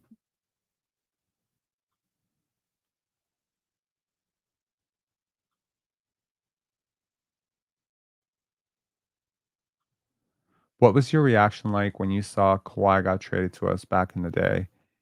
Um, Honestly, initially I was a little bit sad. I love Kawhi Leonard. I think he's amazing. I had a feeling that he wasn't going to play for us. I had a feeling he would sit out. My first thought, because honestly, the person who broke the news was Demar back then. He broke the news, um, and I remember because I heard about the news from Demar's story, it framed the entire news as a really bad thing because you felt like one of your franchise icons and a guy who had put so much work into the city was so hurt by it. And of course, it's a business and all that stuff, but you kind of had this like gut feeling of like, okay, what if you just traded DeMar DeRozan and stuff? Like you traded Jakob Poeltl plus DeMar. That's a ninth pick. That's two ninth overall picks that were very instrumental to your team. Plus, you trade a first overall, a first round pick Um, and you took back Kawhi Leonard, and it's like, yo, like Kawhi hadn't played last year in San Antonio, so I was a little bit bearish. I warmed up to the idea the minute he showed up in Toronto and he took that picture with, Masai and Bobby looking like a friggin', I don't know, like one of those Afghan hostages, smiling, and then he did his press conference. I was fine. At that point, I was fine.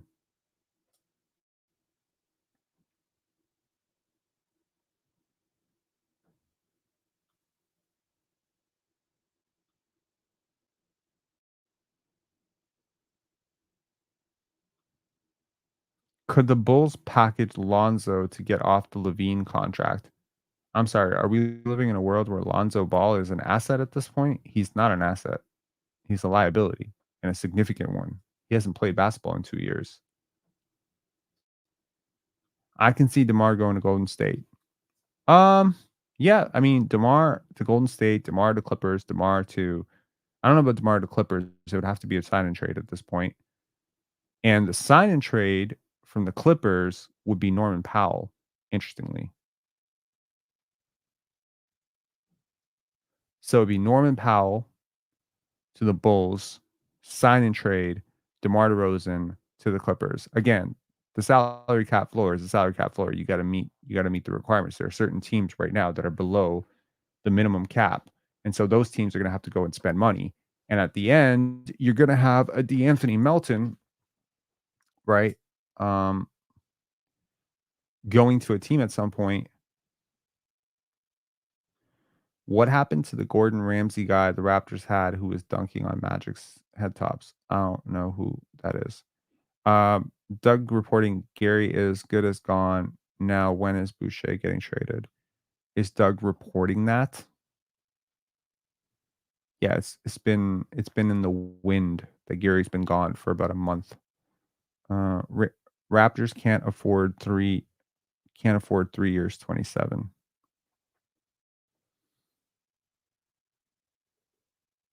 Hmm? For Jalen Smith. I'm not really sure I would want to, honestly. I'm not I understand it. I get it. Um, but you gotta ask yourself, like, as a prospect, where are we at with Jalen Smith right now? Is he worth 9, $10 million a year to you? Is there like some sort of massive upside on that deal? Jackson saying, dude, the Celtics gonna have to pay $150 million in taxes the next 2 years. Hmm.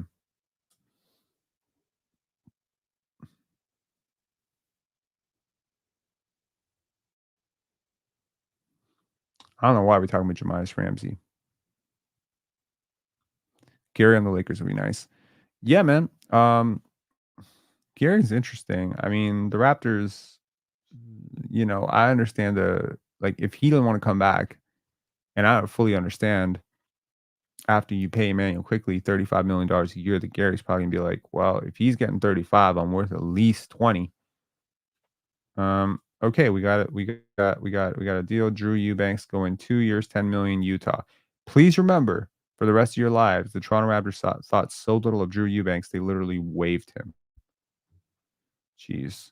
I was actually disappointed when that happened. He was originally included in the Thaddeus Young trade. So Drew Eubanks has agreed to a 2-year, $10 million deal to join the Utah Jazz. It would have been so ironic if he had joined the Toronto Raptors, given the Raptors just waived him. But I would love to see Gary on the Lakers. Yeah, that was ex Raptor Wojbomb, ex Raptor Wojbomb. All right. So we got Drew Eubanks news. That's what we've been all waiting for.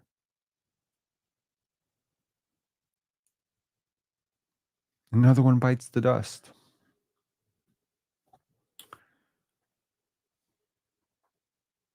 Man, what are you guys doing for Canada Day? I'm basically a Twitch streamer at this point on YouTube. You think Atlanta is done moving pieces? No, I don't. But it is interesting to think that they will be keeping Trey Young, given the fact that they are trying to rebuild. That seems weird. Um, Thanks, appreciate it. Lori Markkinen is on the way out. Mm. I gotta clean the house today. I promised I was gonna do it yesterday, but then I ended up doing a 7-hour live stream instead.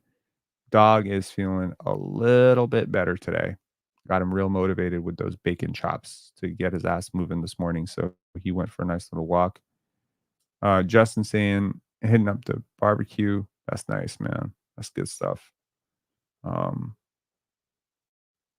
yeah, one of the bonuses of the pandemic, just being inside, restaurants being a nightmare to go to and all that stuff, was I really learned how to cook.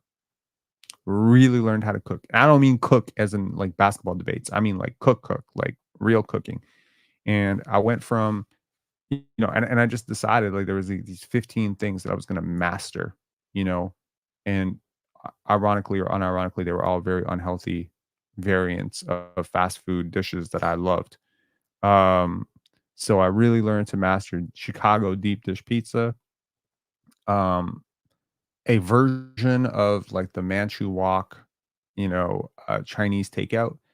I really learned Hakka cuisine, right? Like Hakka Indian Chinese, it's like a blend cuisine, like a really spicy Chinese food. Like it's great. I love Toronto for the fact that they have so many Hakka places.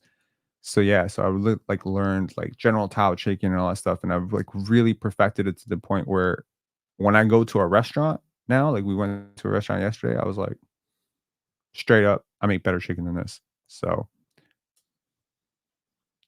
Jaden saying, does the Jakob contract look better after the Isaiah Hartenstein deal? No, no, it does not. Again, different context, different city, different unrestricted free agent versus re-signing a player, small market. You can say Isaiah Hartenstein is a younger player. You could say he's a better player. Um, no, there's no world in which Jakob Poeltl is worth $20 million.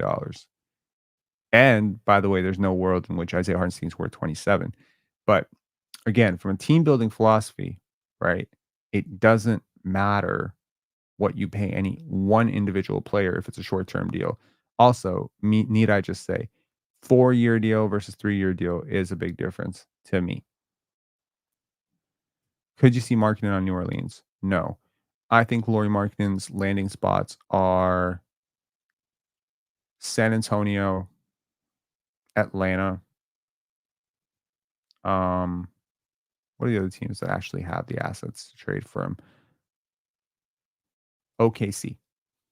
Those are the Lauri Markkanen on OKC kind of makes no sense because you have Chet already, unless you're putting Chet and Lauri Markkanen as starters and Isaiah Hartenstein on the bench. Back to Chicago, no, not a chance. Dennis Garcia saying, I feel most Chinese restaurants overbread their chicken and it comes out hard as fuck. Definitely profit over quality. Facts, bro. So the Chinese restaurants that I am very critical of do 3 things to their chicken, which I really don't appreciate. Number 1, the MSG, right?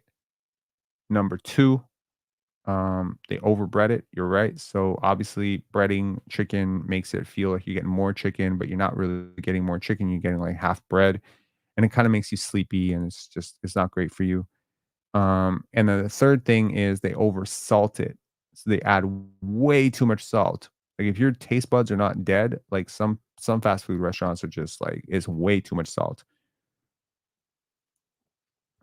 So yeah, that's what I appreciate about making. Wait, what? Free Mandarin buffet today, Canada wide? For real?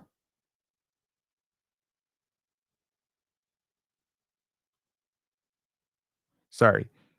You got to understand something about me. Okay. I remember there was a place we used to go to in Pennsylvania, and I'm forgetting the name. It was like King something. It was this massive Chinese buffet. And yo, I would get so excited about this. Like I would get crazy excited about this to the point where we were driving to Pennsylvania and I would be like, "Look at my chops." I'd be like, "Oh my god, we're gonna go to the buffet. It's gonna be great." And, at one point, someone just heard me, like, plotting out, like, how I was gonna get this and then that, and they were just like, "Alright, you got an attack plan for the food." I was like, "Yes. Yes, I got an attack plan for the food." And then afterwards, they always had the best ice cream. I don't know, man. It was great. But, yes, I used to love Mandarin, and funny enough, I grew up, when we moved to Canada, the building that we lived in was literally right across the street from a Mandarin. So it was like Mandarin was great. It was like someone saying Imperial Buffet is better than Mandarin. Sure. I'm in Bolivia, so no, free buffet for me. Imperial all day. I'd rather fast than eat at Mandarin. Oh, we got OG Frankie Tomatoes. Nice.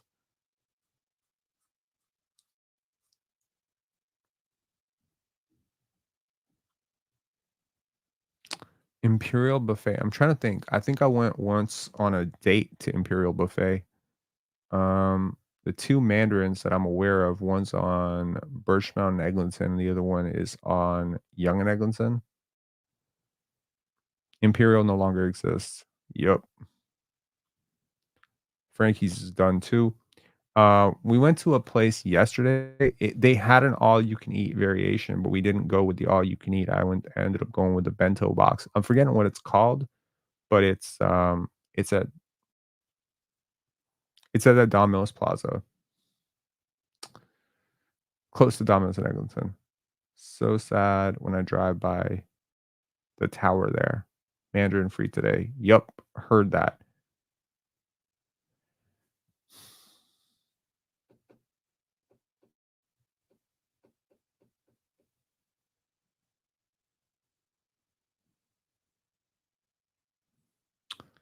But I would have nobody to go to Mandarin with since my girlfriend and I got into a really major fight yesterday, day before yesterday. Was it? Yeah, it was day before yesterday, right before we went to sleep. So we haven't talked for a day and a half, and I don't expect to talk to her just so I have someone to go to Mandarin with. Am I gonna show up to Mandarin myself? I could. I could go to Mandarin myself. I could just go to Mandarin myself and just pile up some, Shanghai noodles and some, LOL, I eat solo. I always found like the best people that I ever knew had no problem doing 2 things: going to a restaurant by themselves, going to the movie by themselves.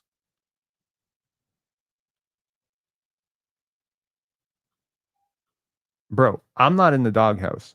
She's in the doghouse. Do a live stream at the buffet. Gonna be a long wait.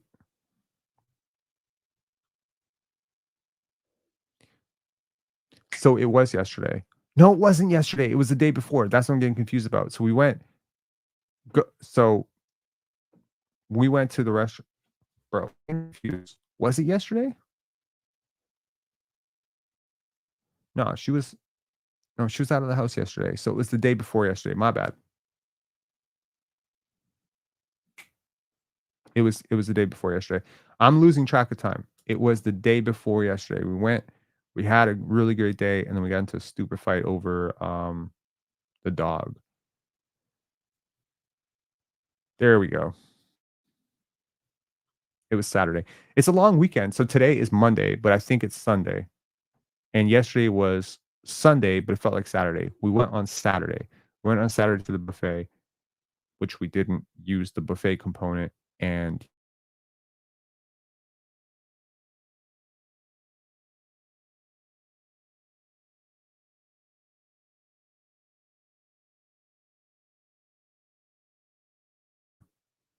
my friend just came back from Serbia.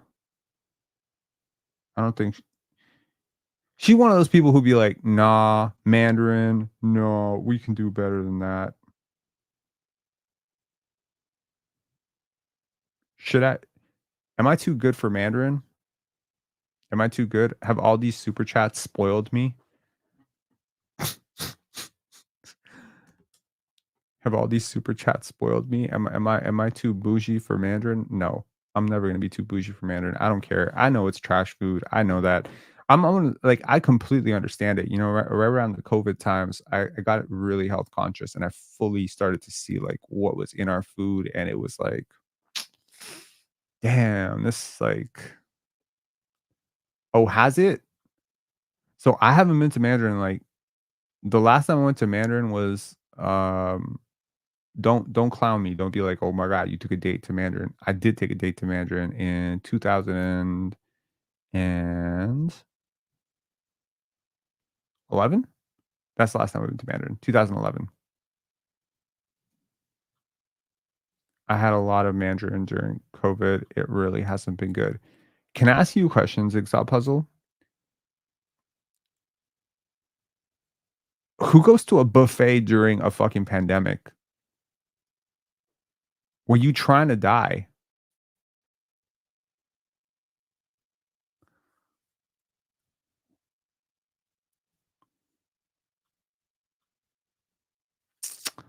Yeah, that would be great. This would be great. Chavapi would be great right now.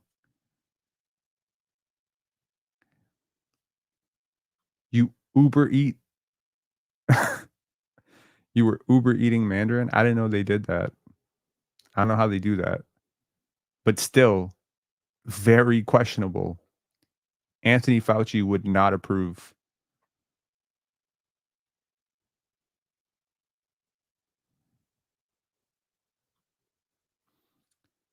I mean, if you wanna avoid lines during pandemic, seems right move. Facts. No, man, I think, like, cooking was the best. Like, I'm telling you, man, like, it's great because putting you on blast. I am putting you on blast. You might be the reason the numbers were so high. You cost us you cost this economy billions of dollars, bro. What are you doing with and for Mandarin? This country had to suffer so you could have Mandarin? It's funny because, I mean, honestly, Mandarin got a lot of promo right now. Like, we got, like, probably gonna have, like, 6,000, 5,000 people seeing this and me talking about Mandarin, but if they listen long enough, I'm probably gonna get sued by Mandarin at this point. Alright, just so we're clear, I like Mandarin, haven't been there in 12 years. Probably not gonna go again after this, but yeah. Um, the Jazz will sign any white guy. Oh god. The Jazz will sign any white guy to play basketball in Utah. Drew Eubanks got $10 million from an actual NBA team. What the fuck? He was part of a trade to the Raptors and cut him right away.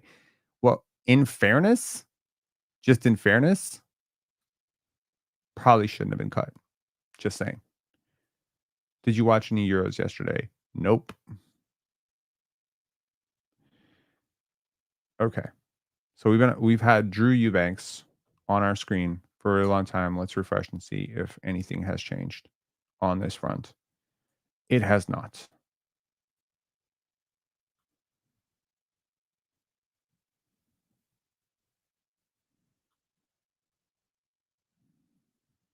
Drew Eubanks is the center of the NBA right now for like a full 15 minutes. He has the center. He is the center of the NBA world right now for 15 minutes. You know, they say 15 minutes of fame. Drew Eubanks just got his 15 minutes of fame. Looks like it's going to be a slow day. What are we talking about? We already got Isaiah Hartenstein news and not even 11 a.m. Isaiah Hartenstein was one of the biggest dominoes to fall. And honestly, I think that this restructures a little bit of. Okay, so here's a question. And I think that it's worth asking. The Knicks with OG plus Mikal Bridges or the Knicks with OG plus Isaiah Hartenstein? What would you rather have? G- Given how instrumental and important Hartenstein was, who's left? Gary Trent. There's a lot of players left, man. Like, don't necessarily have to go through the entire list again, but I will share this with you. So this is a list of all the players that are left. Hang on.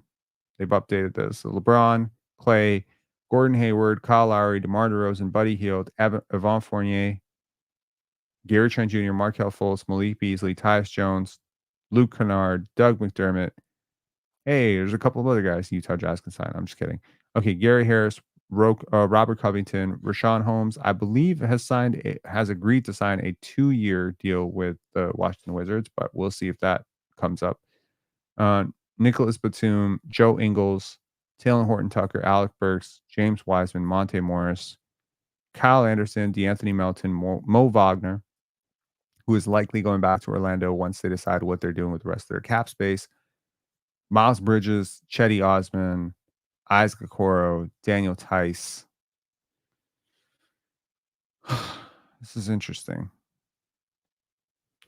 Can we get Tyus Jones or Melton? Probably not. That would be a dream. It'd be great, but unless it's a sign and trade, probably not. Now that is another way of looking at Bruce Brown, and I think that this is worth also thinking about. What if Bruce Brown could be used towards a sign and trade towards to getting one of those guys, right? So you do a sign and trade. If Philly doesn't want to commit long term money to D'Anthony Melton, could you potentially trade Bruce Brown plus a couple of seconds to get D'Anthony Melton? That would be great.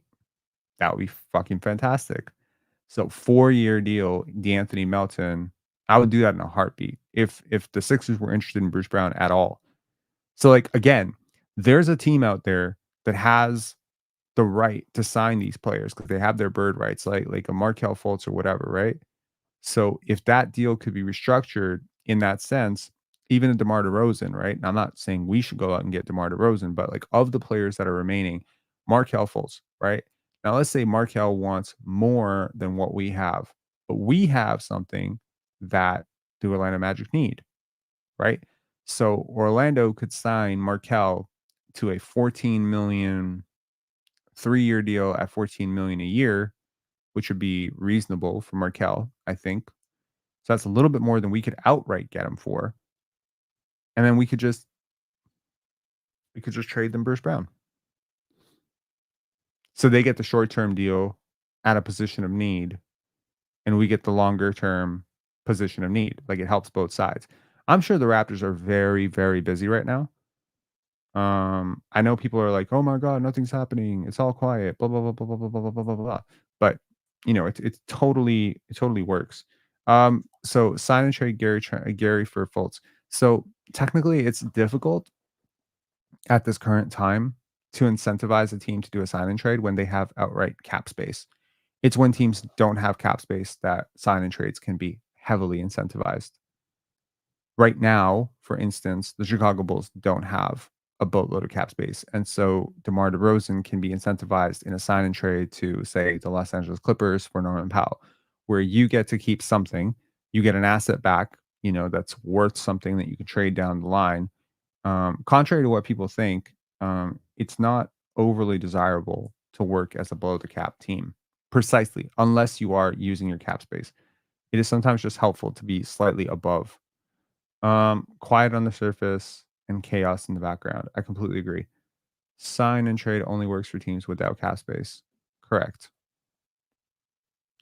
So my point is, you could agree to the Markel Fultz sign and trade hypothetically, right? Um, Once they fill up their cap space with Mo Wagner or whoever else they're going to sign. Again, all of these deals are unofficial right now. Everything is unofficial. Paul George is unofficial. Isaiah Hartenstein is unofficial. None of these deals can be made official until July 6th, which means they can all technically be restructured. The sequencing can be restructured. The NBA moved to this system a long time ago, so that front offices would have the ability to resequence deals, right? Um, Really stupid question with a 0% probability, but could we sign and trade for Jonathan Isaac? Um, I'm trying to think of that question. What? Sign and trade for Jonathan Isaac? Jonathan Isaac's not a free agent. So just trade? Like you would just be trading for Jonathan Isaac. There's no signing required. Who are you signing? Oh, Bruce for Jonathan Isaac? Potentially, unless of course you're the Magic, in which case you have to maybe ask yourself, why are we doing this? Isaac's the better player, plays the same position. Yeah. Anyways, so instead of doing a, let's say, like an 8 hour, 10-hour marathon, what I'm going to do is I'll check in with you guys again around 4 o'clock, unless something major breaks for the Raptors. I'll be back around 4 o'clock, 5 o'clock, and then we can ride out from 5 o'clock till 9 o'clock, or maybe 6 o'clock till midnight or something like that. I do enjoy these jam sessions, but at some point we might go an entire hour, and there's only so much shit I can talk about Mandarin for that much time. Rather sign Hayward as an elder statesman than Gary Trent Jr. at this point. I wouldn't, but sure. I'm not high on bringing either of those guys in. You don't have to pick between two terrible outcomes. Okay. Anyways, have a great Canada Day, Rob. Yeah, you too, man. Have a great day, guys. And yes, I will. Hopefully, something good happens for the Raptors today. It would be great because it'd be kind of poetic, right? Canada Day, something good happening for the Raptors. That'd be great. For those of you who joined the stream late, who are interested more in terms of what the Raptors are doing organizationally, as you know, in terms of development and stuff, and a little anecdote about Bruno Caboclo, definitely check out the beginning first 38 minutes of this live. It explains it pretty well. You just scroll back. All right. Thank you guys so much for these super chats. Jacob Isaac, KAS 2929 for this 2 super chats. Really appreciate it. And yeah, drop a like on your way out. That'd be much appreciated. Talk to you later. Bye.